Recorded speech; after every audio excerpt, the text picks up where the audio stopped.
Hello friends. Welcome to your own channel, Study Vines Official. So today we will start with the most important topic of polity, the Indian Constitution, in which we will read the history of the development of the Indian Constitution, how the Indian Constitution was made, and we'll read about the Constituent Assembly, from which many questions are made in the exam. And we will read this entire topic like a story. You too should get involved in it, and you do not have to memorize it. Just understand it like a story and listen to the video with full concentration. If you watch this video till the end, then your question from this topic will never go wrong. So let's start the video without delay. So let's start the video and read about the history of the development of the Indian Constitution, how the Indian Constitution was made. But before that we should know what is called the Constitution. So the Constitution is a legal document of any country, and the Constitution of any country determines the basic framework of its political system under which its people are governed. Meaning that there is a legal document to govern the people which is called the Constitution. So any country has a constitution to run its administration. And constitution is of two types, written and unwritten. For example, written Constitution of India is a written constitution, and unwritten Constitution of Britain. Constitution of Saudi Arabia. This is an unwritten constitution. This was also asked in the exam. So we will study the Indian Constitution in three phases. First, Regulating Act of 1773. Second, 1935 Government of India Act, and thirdly, the main thing under which our constitution is made, under which Cabinet Mission of 1946. So why will we study the Regulating Act of 1773? I will tell you. Because at that time you must be aware of the rule of the British. But what is called constitution?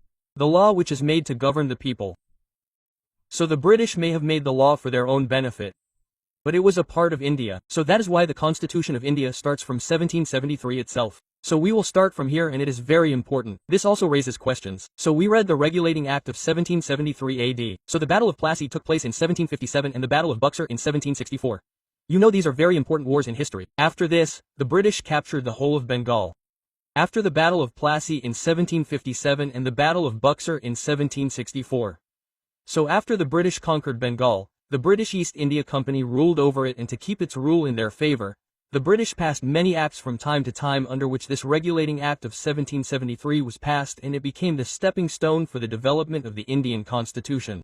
So what is the Indian Constitution? It started from here with the Regulating Act. So what was the Regulating Act? So let me tell you that under the Regulating Act itself, the Supreme Court was established in Kolkata in 1774 AD. So the Supreme Court was first established in Kolkata in India, and it has been asked many times that who was the first Chief Justice? So the first Chief Justice was Elijah Impey. Who was Elijah Impey? This has been asked. It is important. After that we see that the Government of India Act of 1935 is very important, because the constitution that you are seeing today, 60% of that constitution has been taken from the Government of India Act of 1935. Some parts have been taken verbatim and some have been slightly changed. So, it is very important, and many questions arise from this. So, a large part of the Indian Constitution, as I told you, has been taken from this act. The question arises that from which part of the Constitution of India has been taken. So remember, the British brought this from the Government of India Act of 1935. And by this act, Myanmar was separated from India. Because Myanmar was separated from India, earlier Myanmar was a part of India which was called Burma. It was separated from India by the Government of India Act of 1935. And under this, the Reserve Bank of India was established, which is called the Reserve Bank of India. When was it established? RBI was established in India on the 1st of April 1935. So under what was it established? So under the Government of India Act of 1935. So after that we see the formation of the Cabinet Mission in 1946 AD. So under the formation of this Cabinet Mission, our constitution which you are seeing, the modern constitution was made under this mission, Cabinet Mission. So in July 1946 AD, under the Cabinet Mission, the Constituent Assembly was formed for the creation of the Indian Constitution. So the Constituent Assembly was formed so that the Constitution of India could be made. So the number of members of the Constituent Assembly has been asked many times in the exam. So remember, how many members were there in the Constituent Assembly? So there were 389 members. So out of that, 292 were representatives of the British provinces. So I will tell you how the representatives of the British provinces were. For example, the British did not have control over the entire India. The British had direct control over the area which was about 60%. And the area which is about 40% was under the control of the kings and princes of the Indian states. Somewhere France had control, somewhere Portugal had control. That means 60% was directly under the British. So we call it British province. And the rest of the Indian states were under the control of the kings and princes. Like Rajasthan, some part of Madhya Pradesh became Madhya Pradesh. The kings and princes had control over it. That is why we call it Indian state. Okay, so when our constitution was made, representatives of 292 British provinces came. Where the British government had direct control, 292 members were elected from there. and there are representatives of 93 Indian states. That means the kings who were the representatives of 93 Indian states came as members and 4 chief commissioners. So this number is asked. Mostly how many representatives were there from the British provinces? So remember, 292 and 93 were from princely states, and how many were there in total? So there were 389. So after that, now we look further at the proceedings of the Constituent Assembly. How did our Constitution come into being? So in that, you have to remember mainly 3 dates. One is the 9th of December 1946. If you add 2 days to it, it will be the 11th of December 1946. If you add 2 days to it, it will be the 13th of December 1946. God knows how many times these dates have been asked in the exam. All 3 dates are very important. You don't have to memorize them. I will just remind you. See how. So, let's see the beginning now. The 9th of December 1946 is a very important day, because the first meeting of the Constituent Assembly was held. How will our Constitution be made? What will be its outline? Everything. The first meeting was held on the 9th of December 1946 AD. So this is a very historic day. But this meeting was boycotted by the Muslim League. So it has been asked that who boycotted the Constituent Assembly? So why did the Muslim League boycott? Because the Muslim League was demanding a separate country. They were demanding Pakistan. That is why they boycotted the Constituent Assembly. So when this Constituent Assembly met, a president was to be elected because a president is necessary. But when the boycott happened, the Assembly thought that first let's elect a temporary president. After that we will elect a permanent president. So the Assembly decided that we will elect a temporary member. So the oldest member of the Assembly was Dr. Sachidanand Sinha, who was the most senior. He was elected as the temporary president, that until a permanent president is appointed, he will remain the temporary president. But 2 days after that, when the entire Constituent Assembly met, Dr. Rajendra Prasad was elected as the permanent president of the Constituent Assembly. Both are very important. Remember, when you are asked who was the temporary president of the Constituent Assembly, then remember it was Dr. Sachidanand Sinha. Dr. Sachidanand Sinha. But when you are asked who was the permanent president, then Dr. Rajendra Prasad.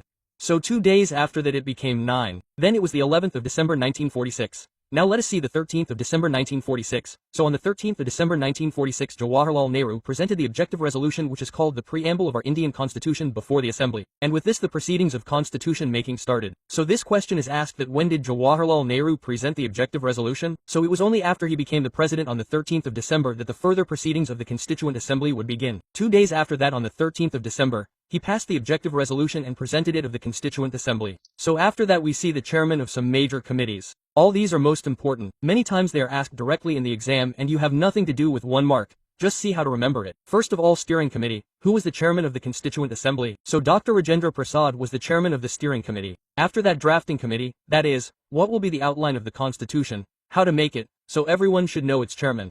Baba Saheb Dr. Bhimrao Ambedkar was the chairman of the drafting committee. The third one you have to remember is the Provincial Constitution Committee. Provincial means, as you know, today we call India states. At that time it was divided into provinces. So who united all these provinces? Who united India? So Sardar Vallabhbhai Patel. You can remember who was the chairman of the Provincial Constitution Committee? So Sardar Vallabhbhai Patel. After that comes the Federal Constitution Committee. Union means the center. So our first Prime Minister Pandit Jawaharlal Nehru was the chairman of the Federal Constitution Committee. And who was the chairman of the committee related to the national flag? So this was also asked in SSC, that who was the chairman of the committee related to the national flag. So Dr. Rajendra Prasad. You should remember these 5 and it is very important. You must have remembered it because there's nothing difficult in it. After that we see that you know that the Muslim League boycotted the Constituent Assembly because they were demanding a separate country. So finally this day came on the 3rd of June 1947. It was announced that India will be divided. When was the partition of India announced? On the 3rd of June 1947. So India celebrates its Independence Day on the 15th of August 1947. But Pakistan celebrates its Independence Day on the 14th of August 1947. So when the country was divided, the Constituent Assembly that met after that was reconstituted. So the Constituent Assembly was reconstituted on the 31st of October 1947. Why was it reconstituted? Because the members of Pakistan were also included in the first Constituent Assembly that met. The kings of the princely states of Pakistan and the representatives of the British provinces of those provinces were also included. But when Pakistan became a separate country and Bangladesh, which we know as East Pakistan, also became a separate country, then why would its kings and princes participate in our constitution? So what happened now? The number of members has decreased. How many were there earlier? So remember, earlier it was 389. How many have they become now? So 299. When you are asked a question, how many members were there in the Constituent Assembly when it first met? So remember 389. So when you are asked that when India was partitioned, what was the number of members after the reorganization of the Constituent Assembly? So don't get confused with 299, because it will reduce, right? Or it was 389 earlier. After that it reduced to 299. So when there will be 299, there will be a reduction in provincial members as well. So there were 29 British provincial members and there will be a reduction in the princely states as well. How much are the 70 now? 70, and how many were there earlier? So first let me tell you, earlier it was 93. And now how many have there been after the reduction? 70. And how many were these provincial members earlier? So provincial members were 292, and now how many have there been after the reduction? 29 is just like that. Look, 92. They have picked up these 2 here and placed them here. It has become 29. You can remember it like this. When these 29 became members, how many 299 remain? So 70 Indian nations became members. Okay, right? You have to remember this too.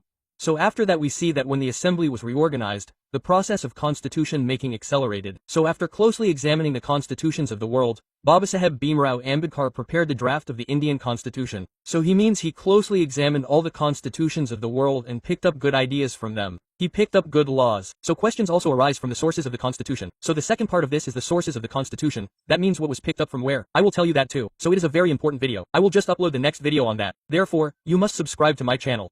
So, after closely examining the laws of the world and constitutions, Babasaheb Bhimrao Ambedkar prepared the draft of the Indian Constitution. And finally the day came when on the 26th of November 1949 the Indian Constitution was completely ready. And it was passed by the Constituent Assembly. So, how many members were there at that time? So, remember, when the Assembly was reconstituted, there were 200 to 299 members. So they signed, and after that the Constitution was ready. That is why the Constitution was ready on the 26th of November. That is why Constitution Day is celebrated on the 26th of November. Remember, this is also important. But the Constitution was made on the 26th of November, but when was it implemented? So it was implemented on the 26th of January 1950.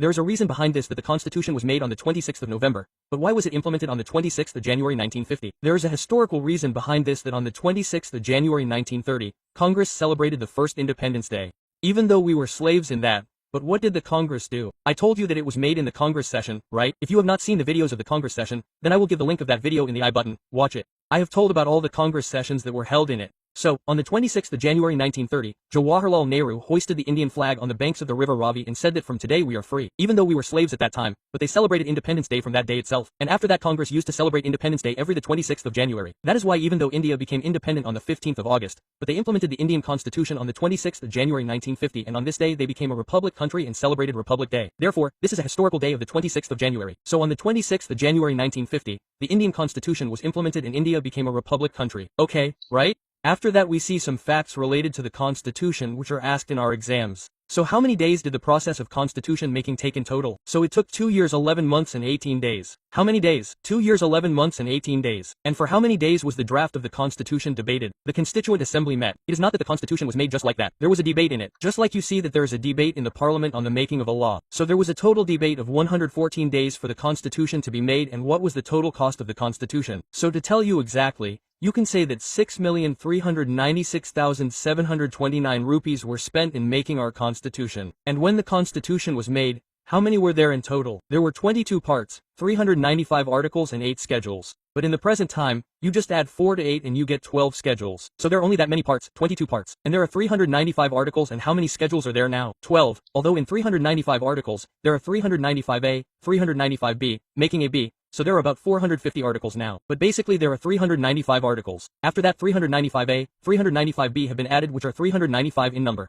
Now if you see, there are about 450 articles. But how many are there originally? So there are 395 articles only, but the number of schedules has definitely increased by 4. Earlier there were 8 schedules. Now there are 12 schedules. So after that we see that some other work was done by the Constituent Assembly. This is also important for our exam. So the Constituent Assembly adopted the national flag on the 22nd of July 1947.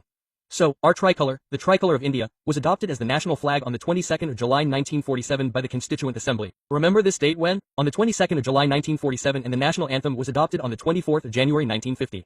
When? When was the census adopted? So on the 24th of January 1950. What do you call ours? The Constitution was implemented on the 26th of January. The national anthem was adopted 2 days before that. And 2 days later, on the day our Constitution came into force, the national anthem was adopted on that day. Remember, the national anthem was adopted on the 26th of January 1950. Look at 3 things again. The national flag was adopted on the 22nd of July 1947. When a country has a constitution, there should be a flag too. So our tricolor was adopted on the 22nd of July. On the 22nd of July 1947, and the national anthem was adopted 2 days before the 24th of January. And on the 26th of January, exactly the same day when the Constitution came into force, the national anthem was adopted Vande Mataram. So after that we see the first cabinet of independent India. This will be the last part of the video. It is very important. The number 1 question is directly asked, that when India became independent in 1947, who was the cabinet of that time? I mean, who were the ministers? So who was our first prime minister? Everyone must know Pandit Jawaharlal Nehru. Who was the first home minister? Iron Man Sardar Vallabhbhai Patel was our first home minister. And who was the education minister? At that time our education minister was a very capable person, Maulana Abul Kalam Azad. So it is very important that who was our education minister, Maulana Abul Kalam Azad. And the first railway minister, this is also important for you. Dr. John Matai. Dr. John Matai was our first railway minister. And the labor minister was Jagjivan Ram. Who was the defense minister? So Baldev Singh. This Baldev Singh is a question asked in SSC that who was our first defense minister. So if I tell you a trick to remember this, you should remember it like this. But if you look for the trick, then the defense minister. See if you have to protect, then he should be a strong person. One who has strength in his arms. So you should remember Baldev, that he will be Baldev. If he is strong, only then will he be able to protect our country. Because it has been asked in SSC, that's why I am telling you its trick. It is important that who was our first defense minister? It was Baldev Singh. And the first health minister was Rajkumari Amrit Kaur. She was our first health minister. And who was our finance minister of that time? R.K. Shogam Shetty. In banking exams, it is mostly asked who was our first finance minister. So remember R.K. Shanagam Shetty. So today's video ends here. I hope you have learned something new. If you liked the video, then do like and share it and subscribe to your channel and press the bell icon. Thanks.